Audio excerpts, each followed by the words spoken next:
Hey everyone, आप सभी का स्वागत है हमारे यूट्यूब चैनल में। तो जैसे कि हमने लास्ट एपिसोड में देखा था, अब यांगशु अपने फैमिली अफेयर्स को संभालने के लिए गैंगलॉ सिटी की तरफ निकल पड़ता है, जहाँ पे उसका होम टाउन है। और इस जर्नी में वो अपने साथ अपनी ही एक मेड जिसका नाम यूतिंग है, और ये जो यूतिंग होती है वो उसकी पहले की ही एक रूममेट है जब वो ब्लू डेमन आइलैंड में एक प्रिजनर था।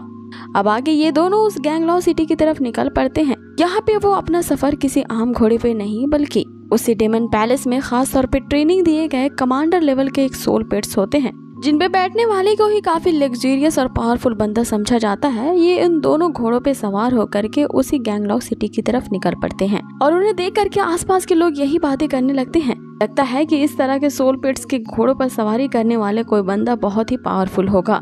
अब आगे यांगशु को उसकी एक पुरानी साथी दिखती है जो कि एक बहुत ही ब्यूटीफुल सी लड़की होती है। यांगशु उसका पीछा करते हुए उस रेस्टोरेंट के अंदर जाता है। आगे वो जो लड़की होती है वो इनडायरेक्टली यहाँ पे यांगशु की फैमिली की मदद करना चाहती है। इसलिए वो अपने अंकल से रिक्वेस्ट कर रही होती है कि बहुत पुराने ताल्लुकात है हमारे यांगशु के फैमिली के साथ। अभी अभी उनका कारवां फॉरेस्ट से गुजर रहा है और मुझे लगता है कि यांग फैमिली उनको परेशान करेगी। इसीलिए हमारे ये फर्ज बनता है कि पुरानी दोस्ती होने के नाते हमें चू फैमिली की मदद करनी चाहिए। जिसपे उसके अंकल बताते हैं कि हमारी किन फैमिली ने हमेशा ही सीक्रेट तरीके से चू फैमिली की मदद की है, लेकिन अगर हमें अब इस सिटी में रहना है तो हम अब ज्यादा चू फैमिली का साथ नहीं दे सकते, क्योंकि चू फैमिली के दुश्मन वो यांग फैमिली है और वो यांग फैमिली इस पूरे गैंगलॉ सिटी की बहुत ही डोमिनेंट फैमिली है। चाहकर भी हम उनका सामना नहीं कर सकते। इसलिए हमें अपनी किन फैमिली को बचाने के लिए उन दोनों की दुश्मनी में नहीं पड़ना चाहिए, क्योंकि अब तक जो भी यांग फैमिली के खिलाफ गया है यांग फैमिली ने उन्हें जड़ से ही खत्म कर दिया है। अब ये यांग फैमिली वही होती है जो कि यांगशु के फैमिली के पीछे पड़ी हुई है। इनकी उन्हें जड़ से खत्म करने के लिए यांग फैमिली ने यांगशु की पूरी फैमिली को जान से मरवाने की कोशिश भी की थी। कि तभी हम आगे देखते हैं कि यांगशु उनकी बातों को सुन रहा होता है और वो उस लड़की को मोंशी कह के पुकारता है। अब यहाँ मोंशी ने यांगशु को बहुत पहले देखा था, इसीलिए वो यांगशु को पहचान नहीं पाती। उससे पूछती है कि आखिर तुम कौन हो, जिसमें यहाँ यांगशु अपना नाम बदल करके चिन बताता है और उनसे कहता है कि वो वोंगू टेरिटरी से आया है और वो उनसे ये जानना चाहता है कि अभी फिलहाल चू फैमिली कहाँ पे रह रही है। मोंसी ये सुनते ही धैर्य की सांस लेती है कि अब फाइनली कोई न कोई चू फैमिली से आ गया है, यानी कि अब उनकी फैमिली को बचाया जा सकता है। इसीलिए वो उसे चू फैमिली के काफिले का पता बता देती है कि अभी अभी उनका कारवां मैंशु की फॉरेस्ट की तरफ निकला है, जो कि इस सिटी से बाहर है, लेकिन उन्हें डर है कि यांग की फैमिली उन पे हमला करेगी। आगे अंकल उन्हें बताते हैं कि सभी जानते हैं कि यांग फैमिली यहाँ की कितनी डोमिनेटिंग फैमिली है, इसीलिए वो आए दिन किसी न किसी को रूठते ही रहते हैं। और उसी यांग फैमिली का एक मेंबर जिसका नाम यांग जी है अपने आदमियों के साथ एक इवल इरादे से निकला है। ये बहुत पावरफुल होते हैं और ये जरूर यहाँ पे चू की फैमिली के कारवां पे हमला करेंगे। जिसपे यांगशु अब उनसे कहता है कि अब आप लोगों को इसकी चिंता करने की जरूरत नहीं है, बस मुझे उस जगह का पता बता दे कि वो यांग फैमिली किस जगह पे चू फैमिली पे हमला करने वाली है।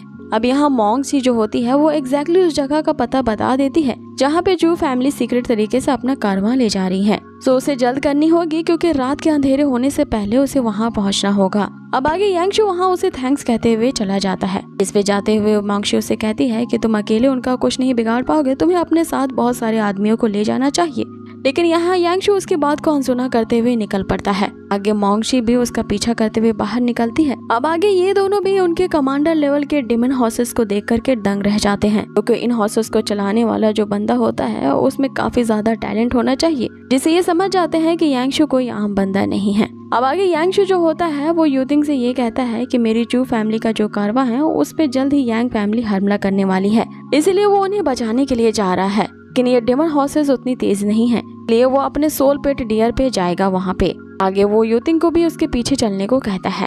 अब आगे यांगशु अपने उसी सोल पेट जिसका नाम थंडर ड्रीम बीस्ट है उसे समन करता है और उस पे बैठ करके वहाँ से चला जाता है। अब इधर पीछे से मोंगशी को ये लग रहा होता है कि उसने यांगशु को कहीं देखा है, इसीलिए यूतिंग से इसकी कंफर्मेशन के लिए उससे पूछती है कि क्या यह बंदा यांगशु है जो कि चू फैमिली का यंग मास्टर है। जिसमें यूतिंग भी उन्हें झूठ बोलते हुए यही बताती है चू फैमिली के यंग मास्टर का कंपैरिजन मेरे यंग मास्टर से हो ही नहीं सकता। आगे वो इतना कहते हुए वहाँ से निकल जाती है, लेकिन मोंगशी को यहाँ पूरी तरह से यकीन था कि यांगशु ही चू फैमिली का यंग मास्टर है। क्योंकि उसे उसका चेहरा कुछ जाना पहचाना सा लग रहा है। इसलिए अब वो भी अपने फीनिक्स बर्ड को समन करती है और इनके पीछे चली जाती है। यहाँ उसके अंकल उसे रोकते ही रह जाते हैं कि इन लोगों के पछड़े में इन्वॉल्व मत हो, लेकिन वो अपने अंकल की एक नहीं सुनती और यहाँ यांगशु के पीछे चल पड़ती है। अब आगे हमें रात का सीन दिखाया जाता है और इन लोगों को जो डर था वही हुआ था। यहाँ यांगशु की फैमिली का जो कारवां होता है उसे जंगल के बीचों बीच रोक लिया जाता है। चारों तरफ से यांग फैमिली यहाँ चू फैमिली को घेर लेती है और उनका माल लूटने के लिए उन पे हमले करने लगती है। यहाँ बुरी तरीके से खून खराबा फैल जाता है। सारे सोल पेट्स आपस में एक दूसरे से फाइट कर रहे होते हैं। अब आगे हमें यहाँ चू फैमिली का थर्ड यंग मास्टर दिखाया जाता है, जिसके पास एक सर्वेंट आकर के बोलता है कि अगर यांग फैमिली ने दोबारा से हमें लूट लिया तो इसके बाद हम पूरी तरह से कंगाल हो जाएंगे। अब हमारी फैमिली को सरवाइव करने के लिए कुछ भी नहीं बचेगा। जिसपे वो थर्ड यंग मास्टर जो होता है वो उससे कहता है कि हमारी चू फैमिली ने काफी ज्यादा ह्यूमिलेशन सही है। उस यांग फैमिली ने हमें काफी तबाह करने की कोशिश की है और इतने सालों में उस यांग फैमिली ने हमें काफी ज्यादा ह्यूमिलेट और परेशान किया है।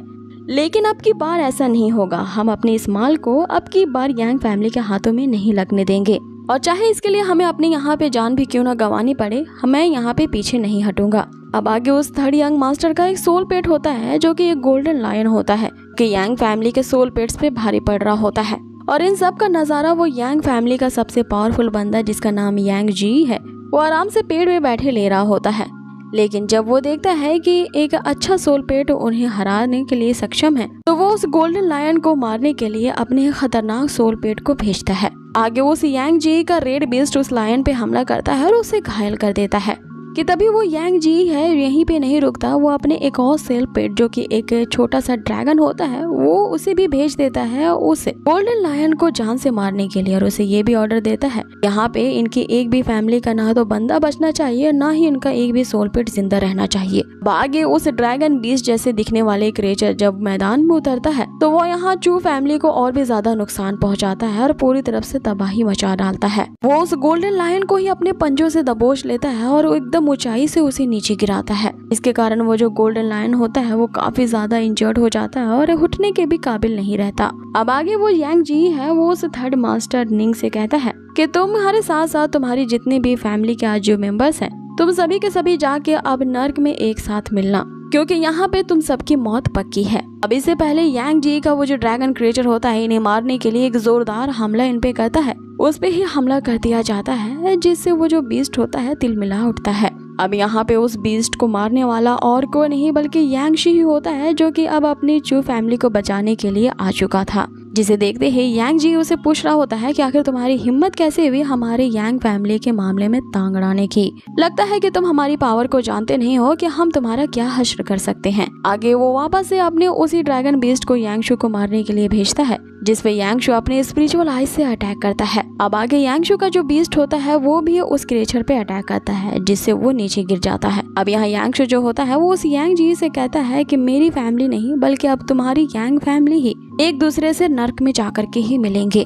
अब आगे जो थर्ड मास्टर निंग होता है वो यांगशु को पहचान नहीं पाता लेकिन फिर भी उसे बचाने के लिए यहाँ उसे थैंक्स कह रहा होता है। जिसपे यांगशु उसे कहता है कि लगता है कि थर्ड ब्रदर आपने भी मुझे नहीं पहचाना, मैं आपका फोर्थ ब्रदर यांगशु हूँ। यहाँ पे ये दोनों भाई एक दूसरे से गले मिलते हैं जहाँ पे निंग उसे बताता है कि हम सब ने सोचा था कि तुम 4 साल पहले ही मारे जा चुके हो और तुम्हें जिंदा देख करके हमें बड़ी खुशी हो रही है। अब यही चीज मॉन्ची जो होती है वो ऊपर उड़ते हुए सुन लेती है। तो सब यकीन आ चुका होता है कि ये बंदा और कोई नहीं बल्कि उसका बचपन का दोस्त यांगशु है। और दूसरी तरफ इधर यांग जी जो होता है वो भी हैरान रह जाता है क्योंकि 4 साल पहले उनके यांग फैमिली ने टू फैमिली को यंग मास्टर को मारने के लिए एक बहुत बड़ी टोली को भेजा था, लेकिन ये यांगशु तो अभी भी जिंदा ही है जिसके बारे में चारों तरफ यही अफवाह फैली थी कि ये अपने सोल पेट्स को अवेकन नहीं कर सकता और इसने अपनी सोल को बहुत पहले ही खो दिया है। लेकिन ये सारी बातें तो गलत निकली क्योंकि अगर ये सही होता तो ये 4 साल पहले ही मारा जा चुका होता। कि तभी वहाँ पे यूतिंग भी आती है जिसे यांगशु ये ऑर्डर देता है कि तुम मेरे थर्ड ब्रदर को यहाँ से लेकर के चली जाओ, इनका सारा सामान भी इनके साथ ले जाओ और आगे जंगल में तुम्हें इन्हें गार्ड करते हुए जाना होगा। अब आगे वो मोंगशी को भी यही कहता है कि तुम भी इनके साथ चली जाओ। जैसे ही ये कारवां यहाँ फॉरेस्ट को पार करेगा तो अपने सोल पेट का यूज करके वहाँ चारों तरफ आग लगा देना ताकि ये यांग फैमिली उनका किसी भी तरह से पीछा ना कर पाए। जिस पे उसका थर्ड ब्रदर निंग उससे कहता है कि यांगशु तुम इस यांग जी का अकेले मुकाबला नहीं कर सकते क्योंकि ये बहुत पावरफुल है। जिसपे यांगशु उसे कहता है कि थर्ड ब्रदर आप इसकी चिंता ना करें क्योंकि मैं अब वो बंदा नहीं रहा जो पहले हुआ करता था। जो कि हमेशा एक कोने में दुबका रहता था। इसकी प्रोटेक्शन हाफ हमेशा करते थे, लेकिन अब सिचुएशन बदल गई है। मैं इस यांग फैमिली को देख लूंगा। इधर यांगशु अपने भाई को वहाँ से जल्दी से निकलने के लिए कहता है कि तभी यांग जी भी अपने बंदों को ये ऑर्डर देता है कि किसी भी तरह से इनका कारवां इस जंगल से बाहर ना जा पाए। अब आगे जो जुमिंग होता है अपना सारा माल समेत अपने कारवां को वहाँ से लेकर के निकल पड़ता है और अभी उसके इस कारवां को मोंशी और यूतिंग प्रोटेक्ट कर रहे होते हैं उनके पीछे जा करके। इस पे यांग जी जो होता है अपने आधे बंदे को उनकी कैरेज की तरफ भेज देता है और बाकी के आधे बंदे को ये कहता है कि वो इस यांगशु का सामना करे।